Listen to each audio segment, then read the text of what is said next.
500,000 children had died of starvation and malnutrition due to the Clinton blockade around Iraq. She said, and I quote, "That price is worth it."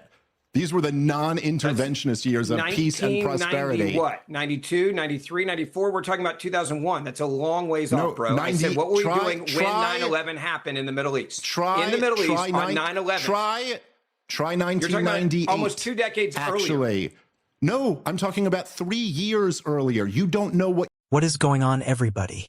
And then listen, I need you to pay attention to this one because this clip has everything. Now look, Dave Smith is not somebody I agree with politically. The man supported Donald Trump. But I'll give credit where it's due. And right now, Dave Smith is one of the few people on the right who is actually thinking clearly when it comes to Trump, Israel, and this war with Iran. And in this clip, you are going to watch him go toe-to-toe with Ben Ferguson, certified MAGA bootlicker, professional Trump apologist, and absolutely take him apart piece by piece. We're talking about Trump declaring the nuclear threat obliterated after the 12-day war, then 9 months later launching another war over the exact same nuclear threat. We're talking about the JCPOA, the deal that had Iran down to 3% enriched uranium, that Trump tore up at the behest of Netanyahu and then had the nerve to call appeasement. We're talking about Tucker Carlson publicly calling Trump's Easter tweet evil. And we're watching Ben Ferguson twist himself into a pretzel, trying to defend every single bit of it until he finally runs out of arguments and just starts calling people names. This is what MAGA looks like when the receipts come out. Hit subscribe if you want the full picture. Let's get into it. You said victory. That's why it's interesting to get you to clarify what victory is. When you said it, it's stopping the Iranians from developing a nuclear weapon, a dirty bomb. But that's what we were told had been achieved last summer. At the end of the 12-day war, Trump literally said that. We have stopped them developing a nuclear weapon. Mission accomplished. Here we are, less than a year later, 9 months later, and we're being told that victory will be if the United States and Israel stop the Iranians developing a nuclear weapon. But what's happened in 9 months? Piers, great question. You have 60% enriched uranium that we know about that they still have. That's part of what we want to get out of the country. That is just taking data and looking at it and then saying, is this still a threat? How quickly can you get 60% to where it's military grade, to where you can get a dirty bomb? It's really damn close. So the president made another calculus here and said, okay, we hit those 2 facilities. They didn't stop what they were doing. They still have it way too close to military grade where they can do a dirty bomb. We know their intent is to kill innocent people and get a dirty bomb. They've said it over and over again. So therefore, because of that information, we are going to go in yet again, and we're going to make sure that America is safe and the rest of the world is safe. All right, so Ben, do you accept that if the Americans and Israelis do not get the enriched uranium out of Iran, this is not victory, it is a failure, the war will have been lost? I think there's 2 ways you can look at that. And again, this is coming from a military mindset. Number one is I talk to people in the military, they say, look, if they can't access it, right? If we bomb it in and we push it in and they can't access it anymore, that could be considered a victory from a military standpoint perspective. And again, this is way above my pay grade. That's why I ask other people questions that are experts. Would we love to get it out? Yes. But if we can't get it out and they can't get it out, that can be a victory. It depends on where it is. It depends on how much we bombed it. It depends on how secure it is if it stays in the ground there. So I don't say it's only one or the other, success or failure. It depends on the information on the ground. And if it is in a place where they're like, no one's going to be able to get to this, we can't get to it, neither can they, it's now unusable, that's a success as well. But I'd love to get it out of there. Yes, I don't like Iranians having anything close to it or having it in their backyard. The problem is, if you put it in the ground, it's done, it's done. Let me come back to Dave. I mean, the problem is I've got increasingly limited confidence in the statements about the state of Iran's uranium and ability to build a bomb because of what happened last summer. I believed what I was told, that after the 12-day war, that was it. The threat had been neutralized. They couldn't build a nuclear weapon. That was it. And here we are in March. This was last summer. And in March, now we're being told they've got all this enriched uranium. None of it got removed last time. It's still there. And how are we going to know whether we've removed it from their ability to use it or not? We're not going to know. So, unfortunately, that to me doesn't look like a very substantive victory claim to me. It's just going to muddy the waters again. That's right. That's right. I mean, and look, the fact that the goalposts just get moved so much, and like you said, Piers, not that long ago, just last summer, where all the people who supported the 12-day war were boasting and demonizing anybody who opposed it as what a success this was because we obliterated their nuclear program. But like, if we have to go back and fight a whole new war right now over that nuclear threat, then that was wrong. Then you got to admit you were wrong about it back then. From Trump. And if not, but Here is the quote from Trump, Dave. This is last year, after the 12-day war, I don't think they'll ever do it again. They've had it. It was a complete obliteration. They were set back decades. Turned out decades was actually 9 months. Yeah, I mean, I'm sorry, this is just too ridiculous to stand. And if I could just go back to the last point there, because, you know, seeing as how this whole thing started off of my claim of the U.S. Regime being the biggest terrorist organization in the world, I mean, even if we are to accept Ben's interpretation of what Donald Trump was saying here, if you were just saying like, no, the Stone Age means we take out all the bridges and all the electricity, like, okay, but what does that mean? Well, hey, Ben, listen, we said the one thing was we're not going to interrupt. You've interrupted every time I've spoke, and I haven't done it once to you. So let me finish making a point here. So what does that mean? What does it mean when you take out the electricity to a civilian population of 90+ million people? It means babies on incubators die. It means people have heart attacks in their homes and can't get to the hospital because the bridge has been taken out. It means like the worst, most brutal level of human suffering inflicted intentionally on a civilian population. And if you want to sit here and play all these games where like it's terrorism whenever any of them do it, but it's counterterrorism if America or the Israelis do it, I mean, fine. It's like you picking on me for saying quagmire. Instead of quagmire, disaster, whatever word you want to use. At the end of the day, what you're talking about here is terroristic in nature. A serious question. How do you do the calculus? And if we go with the premise that you just said about if you take out the electricity, by the way, you're assuming they have no generators at the hospital, which they do. You're assuming that ambulances can't run, they still can. But how do you do the calculus? If you take out all the bridges, it makes it tougher. But how do you do the calculus of Iran getting a nuclear weapon and then killing a whole lot of innocent people? Like you're not. I don't like war. Okay, I don't like innocent people suffering. But when I look at a nuclear weapon in the hands of a terrorist regime that sponsors more terrorism than any other country in the world in my lifetime, who's killed more American soldiers than any other regime in my lifetime, that's a fact, and a country that declares over and over again they want to kill you. If they get a nuclear weapon, and we did appeasement, which is what Obama did and what Biden did, and you just stuck with that, and then one day they get the bomb, and then they put it out in the world, and they blow up a city. How do you do the math on that one? Because you keep acting like America's doing something evil here, when all we're doing is trusting the terrorists when they say they want to kill you, and they keep doing it, that if they get bigger weapons and they get ballistic missiles, they're going to use them, which, by the way, they already have. I mean, there's just so many just ridiculous presumptions built into that question. And again, then tell me what they are, because I want to know. Again, because if Iran says they're going to get a nuclear weapon, they're going to do it. You literally ask a question. I get 3 words out to respond to it, and you're already interrupting. But you said there's so many ridiculous things I said. Right. I asked you one question about a nuclear weapon. It's not a ridiculous list. Yes, it is. Do I get a chance to talk now, or do you just want to ask questions to yourself? Is this just pretend, or are you actually asking? Sure, it's not a hard problem. Question, Dave. That's the point I'm making. How do you do a calculus on Iran getting a nuclear weapon? That is not a list of things. This is why I didn't want to do it with Ben also, Piers, because this is just how he debates. It's just I can't answer or you won't shut up. Really Which obvious, tough questions. All right, Ben, you have given a solemn tape not to interrupt. This is just so ridiculous, dude. Let Dave respond. Okay, go ahead. Just for the record, Ben, everyone can see through this tactic. Everyone can see through it. First of all, the intelligence going...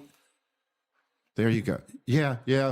Every one of them can see through this bullshit. Okay, so the intelligence that we had leading into the 12-day war, which was right there in the annual threat assessment, which Tulsi Gabbard testified under oath in Congress, was that Iran had not made the political decision to start developing nuclear weapons yet. And so now you've got it as if we do nothing, not only do they have deliverable nuclear weapons, but they've used them offensively, which no country... Yes, you did. Which no country in the history of the world, I said they had it 60%.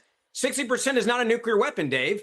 Go back and listen to what I Everyone said. can go back 60% yes, is everyone not can go back. a nuclear weapon. That is I'm not what I saying said. 60% This is why I is a interrupt you, because you make up shit that I never said. I never said Piers, they had a nuclear weapon. I used the word Piers, if and close. Okay. Honestly, I'll just, if you want to let me speak, I will. Anyone can go back and listen to what you just said. I'm not claiming you said 60% Yes, was please uranium. rewind it on YouTube. Piers, do you remember the part where he said, and then they detonate a nuclear bomb over a city? What? Do you remember Ben that? just said, Dave, everyone can rewind it on YouTube. This is just so stupid, dude. That It's a bit like when Marco Rubio friend. said That was what he Switzerland. said. Well It's a bit done, like Switzerland. when Marco Rubio said, actually, the reason we preemptively attacked was because we'd heard the Israelis were going to go in, so we thought we'd better get in before the retaliation came. And the next day we were told that he hadn't said what we'd heard with his own mouth. There you go, Ben. You just did it again. So anyway, the point is that, look, and as I've made this point before on your show here, Piers, I mean, this is just like, even the argument here. Look, we sat by the United States of America while Joseph Stalin developed nuclear weapons, and we knew he was doing it. While Mao Zedong developed nuclear weapons, and we knew that he was doing it. These are the most evil people who have ever lived. We didn't launch a war of aggression to stop them. Now, that doesn't mean you don't pursue diplomatic goals here, but to say Obama, and listen, Obama and Joe Biden had horrible foreign policies in a million different ways, but it's not true that appeasement didn't work. They had a deal. If 60% enriched uranium was the big concern, well, Iran was down to like 3% enriched uranium until Donald Trump tore it up. Now, there were sunset provisions in the JCPOA, and perhaps it would have been better to try to strengthen them, to try to come up with a better deal here. But instead, at the behest of the Israelis, Donald Trump insisted on these ridiculous negotiating strategies. This no enriched uranium at all, no civilian nuclear program, no intercontinental ballistic missiles, no supporting Hezbollah or Hamas or any of this. And this was never going to lead to a deal. Support a terrorist organization. Well, it's not. You think we should allow that? Great thing. It's not such a great thing when it leads to this. And now, Ben, is it? and Ben, the it's point I leading would to make, death and destruction. Ben, the question I have for you is, Ben, Oh, if that's He what you just got. said that we should allow Iran to hang on, sponsor Ben. terrorist organizations. Ben, if He you're just said we should allow them in the deal to like sponsor Hamas and Hezbollah. Ben, like what the hell world are we living Ben, in? let me ask you a question. Ben, if you're the terrorist, Ben. You're the terrorist. Ben, if your position, I'm the terrorist. Hang on, Ben. If your position is that if a nation espouses a desire to wipe out another country, then the country on the receiving end has an absolute right to not just defend itself, but attack the country threatening them, right? That's the defense for, right? I think it also has to be based on, do they have the ability to do this? So right? assuming ability. Are they trying to get the ability to do it? When the president of a country says publicly that he is going to, well, I'll read it again. A whole civilization will die tonight, never to be brought back again. I don't want it to happen, but it probably will. When a president of a country says that, presumably by your definition, Iran would now be perfectly entitled to attack the United States. I think Iran's already been attacking the United States of America. No, That's why we're in this conversation right now. They've killed more American soldiers than anybody else in the world. If they wanted to attack mainland America, by your criteria, they would have an absolute moral justification because you have a nation I'm not in going to say America. it's a moral justification. What I'm saying is, and I'll go back to what I said earlier, the President of the United States of America has said to them, you need to make this deal and open up the Strait of Hormuz. This is all about land that's not actually theirs, and you're not going to hold the world hostage. And if you do, continue to hold us hostage. I am going to take out your bridges and your electricity, and that's on you. That is completely different than the scenario that you're asking. By the way, I wish you'd ask Dave the same question I asked him earlier. If they get a nuclear weapon and then detonated it somewhere in the world, how do you do that calculus? Wait, hold on, still haven't answered the question yet. That.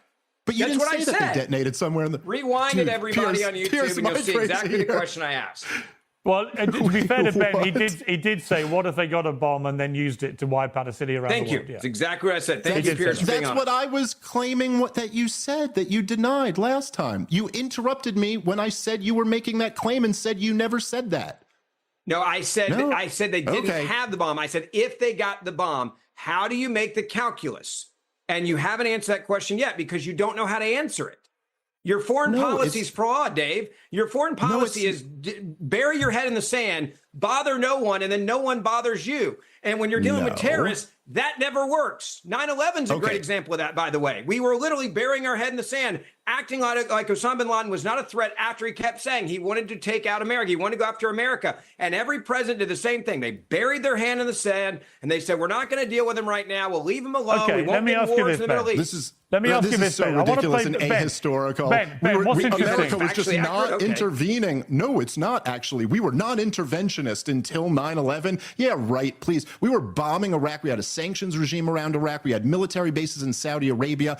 And by the way, every one of the things that the terrorists subjected to what were we were doing in the Middle East? interventions. Nothing. No, We were Bill doing nothing Clinton when had 9/11 happened in the Middle East. The UN. We were not. Dude, you don't know what you're talking about. The Were UN we estimated, invading a country in Iran on 9/11? No. Can I finish Were we the at war sentence, with or are you anybody just in the going to Middle East during interrupt? 9/11? Okay. The answer is no.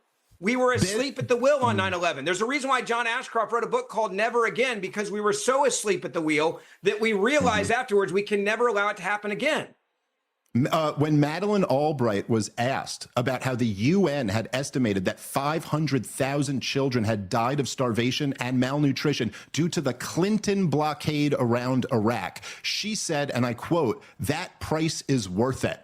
These were the non-interventionist years of peace and prosperity. What? 92, 93, 94? We're talking about 2001. That's a long ways off, bro. 90, I said, what were we doing when try- 9/11 happened in the Middle East? Try in the Middle East try on nine- 9/11. Try You're talking 1998. about almost 2 decades earlier. Actually, no, I'm talking about 3 years earlier. You don't know what you're talking about.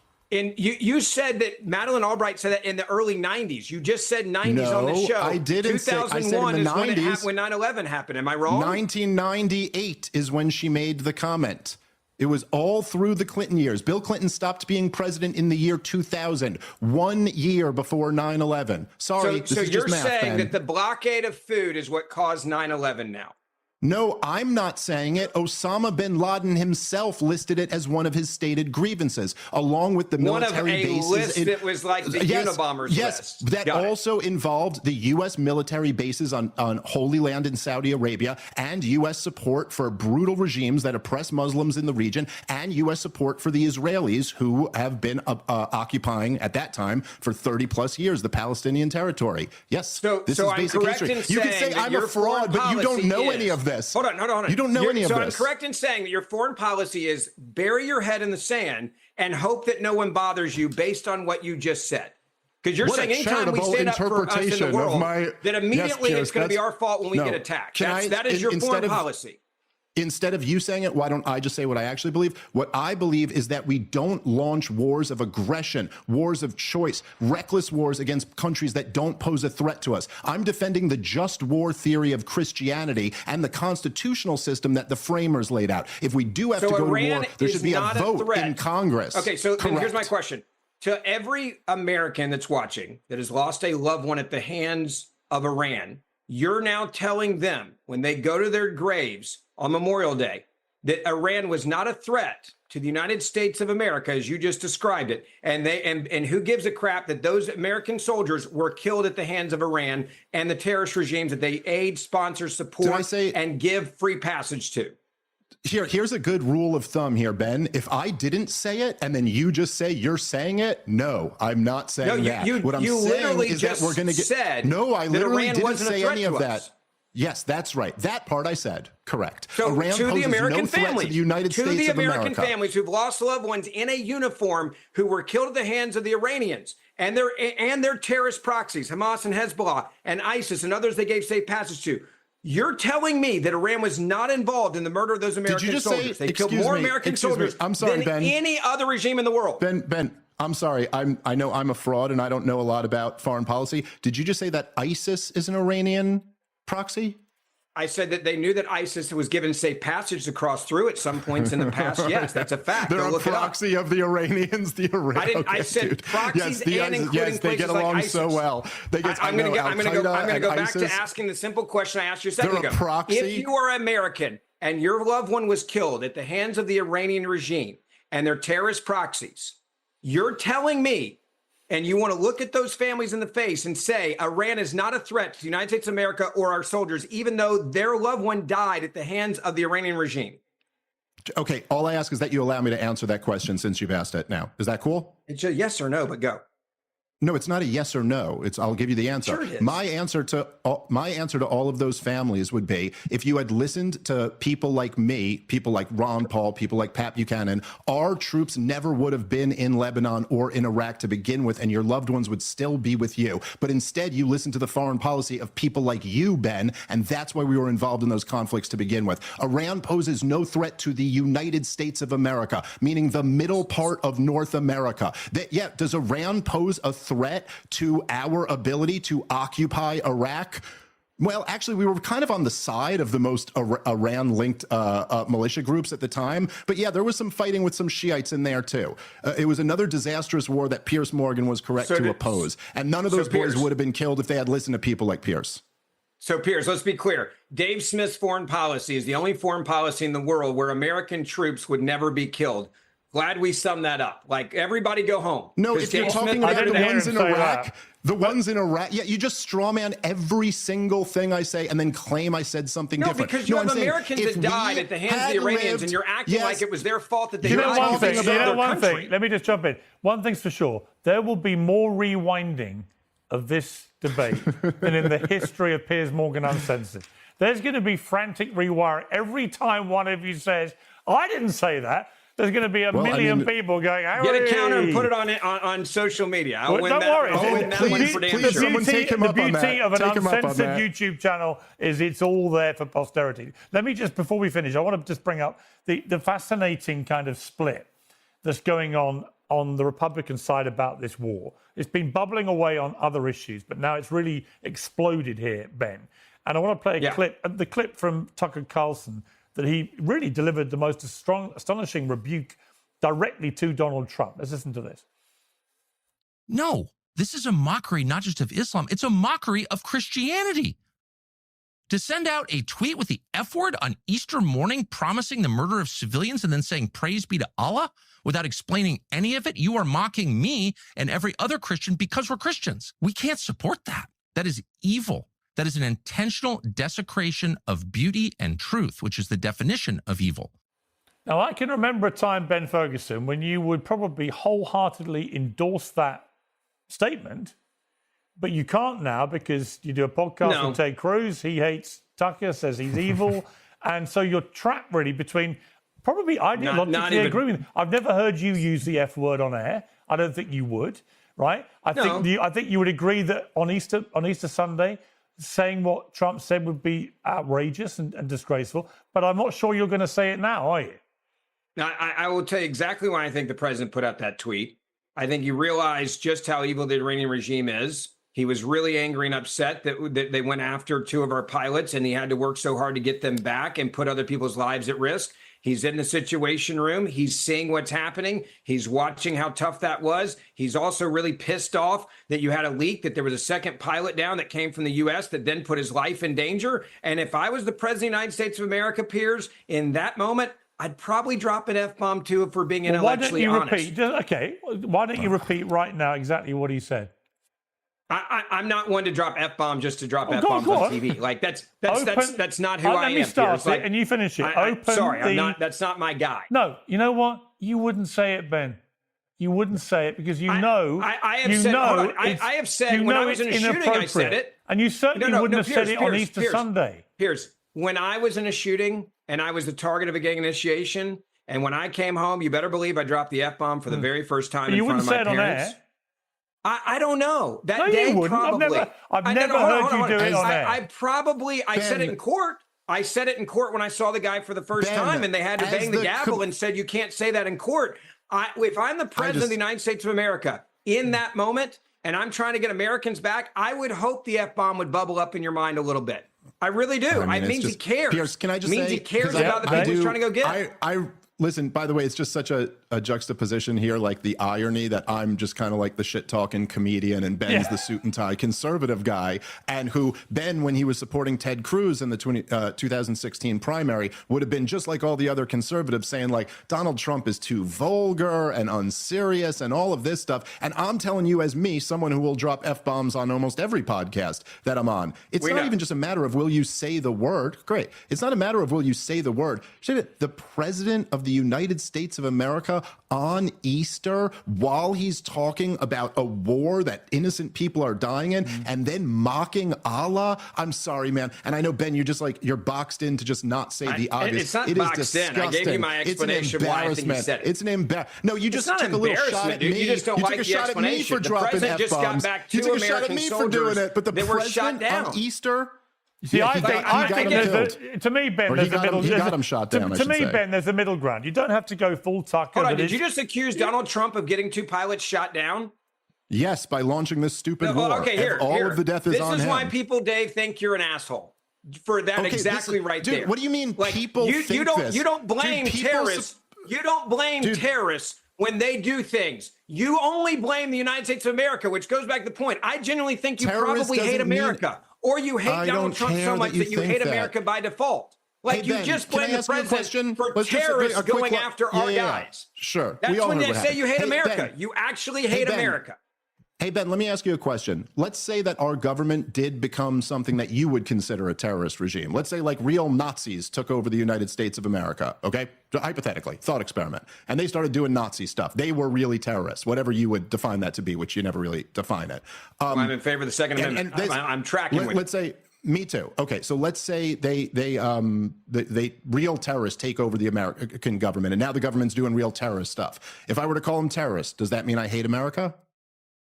I think you're calling the American government a terrorist organization with facts. If you're talking about the way you are, that's with evidence. Okay, so the debate, that's with evidence. Right. You're not. There's no evidence here on what you just claimed that Donald Trump got them shot down. That's completely different than Nazis. You should be intellectually honest enough to have that. No, those are two very different things. Is Donald Trump a Nazi now? Is that what you're saying? Is Donald Trump a Nazi? Is that what you're saying? No, I don't think you can follow a logical analogy here.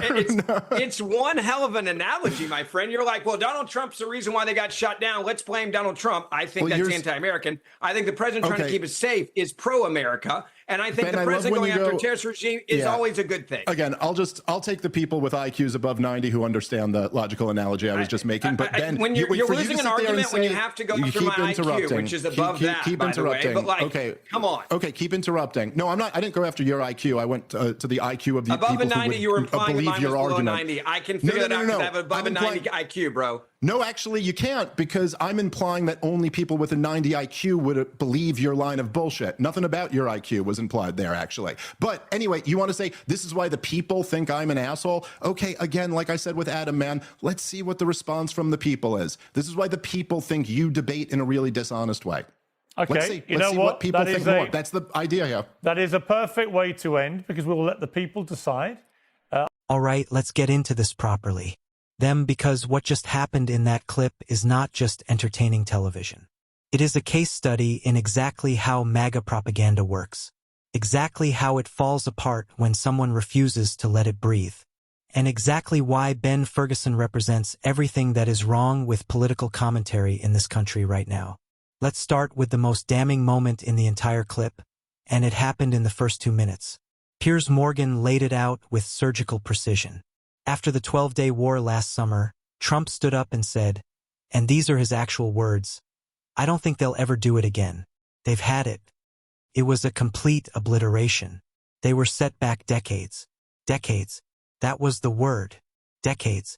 9 months later, the United States is launching another war against Iran over the exact same nuclear threat. The same enriched uranium, the same facilities, the same stated objective. Decades turned out to be 9 months. Now, here is what that means in plain language. Either Trump knew the first war did not achieve its objectives and lied to the American public anyway, or he genuinely believed his own spin, launched a celebration, and then had to go back and do it again because the mission was never actually accomplished. Neither option is a defense. One is deliberate deception. The other is catastrophic incompetence. Ben Ferguson sat there and tried to spin both possibilities into something acceptable and could not do it because it is not spinning. The quote exists. The timeline exists. The Second War exists.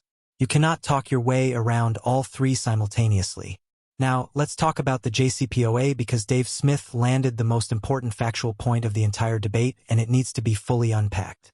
Ben Ferguson kept pushing the line that Iran having 60% enriched uranium is an existential threat that justifies military action. But here are the receipts.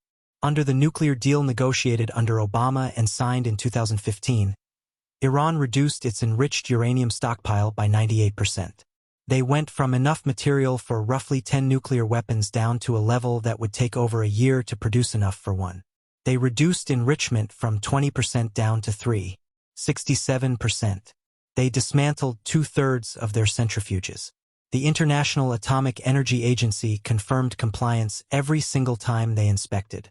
Iran was in compliance. The deal was working. The threat was contained. Then Donald Trump tore it up.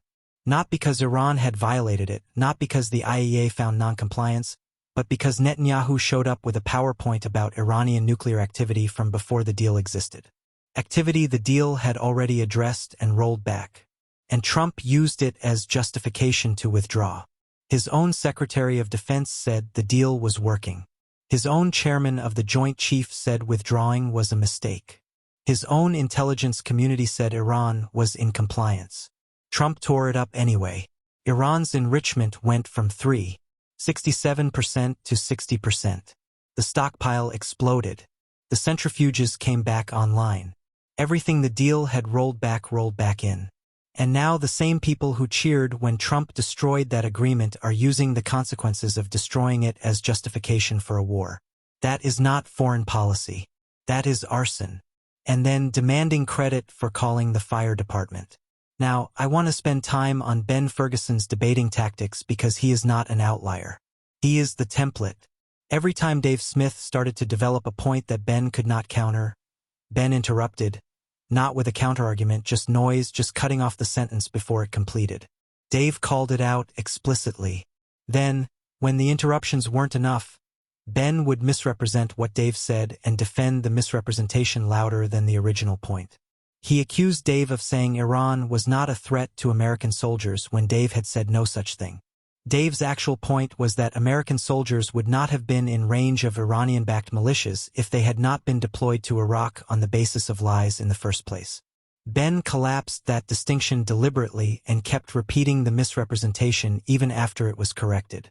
And when the facts finally ran out completely, when he could not explain the goalposts moving, when he could not defend the Easter tweet, when he had nothing left, he called Dave Smith a name on live television. Because that is what happens when someone built entirely on talking points runs out of talking points. The mask does not slip. It falls off completely. The Tucker Carlson moment deserves its own attention because of what Ben's response revealed. Tucker, the man who spent years as arguably Trump's most powerful media ally, looked into a camera and called that Easter tweet evil. Called it a deliberate desecration. Called it a mockery of Christianity. And Ben Ferguson's response was to explain why Trump probably felt justified dropping the F-word given the stress of the situation. A man who built his entire brand on evangelical Christian values, sitting there rationalizing a profanity-laced threat wrapped in religious language posted on Easter morning while a war is killing civilians. Not reluctantly, with enthusiasm. Because the calculation is not about values anymore. It is entirely about loyalty. Whatever Trump does, find the justification. Whatever line gets crossed, find the reason it was not actually a line. Dave nailed it. He is the comedian who drops F-bombs on every podcast, and even he recognized that this was a completely different category. It is not about the word. It is about what the word represents. And Ben Ferguson defended it anyway. That is who these people are. Then there was the 9/11 exchange and the history Ben Ferguson absolutely does not want you to know. Ben tried to use 9/11 as proof that non-interventionism fails. Dave hit back with one name, Meline Albright. When asked about the UN estimate that 500,000 Iraqi children had died from malnutrition and starvation due to Clinton-era sanctions, Albright said on camera that the price was worth it. 500,000 dead children. Worth it. That was American foreign policy during the supposedly peaceful 1990s.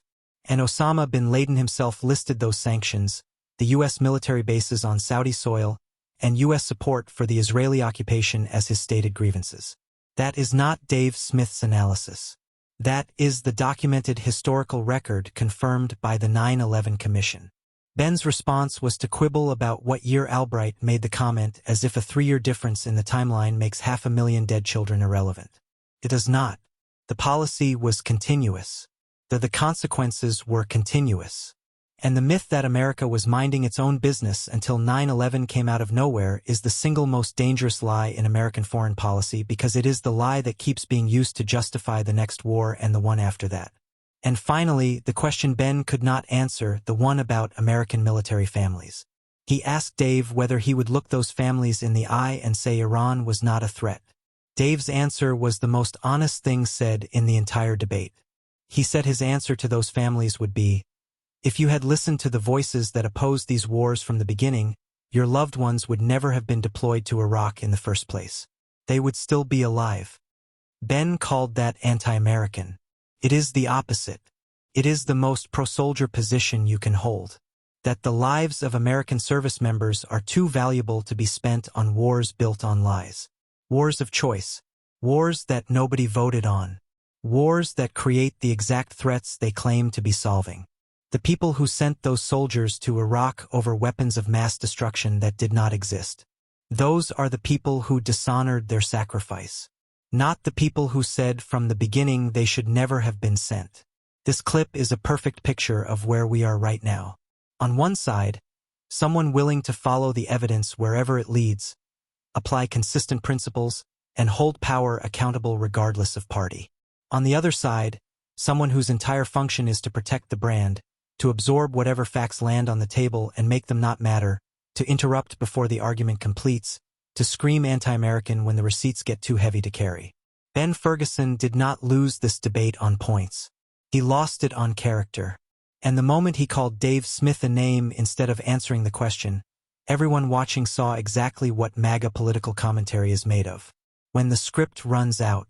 If Prime Speaks News is where you come to get the full picture, the history, the receipts, the context that mainstream media buries, subscribe right now.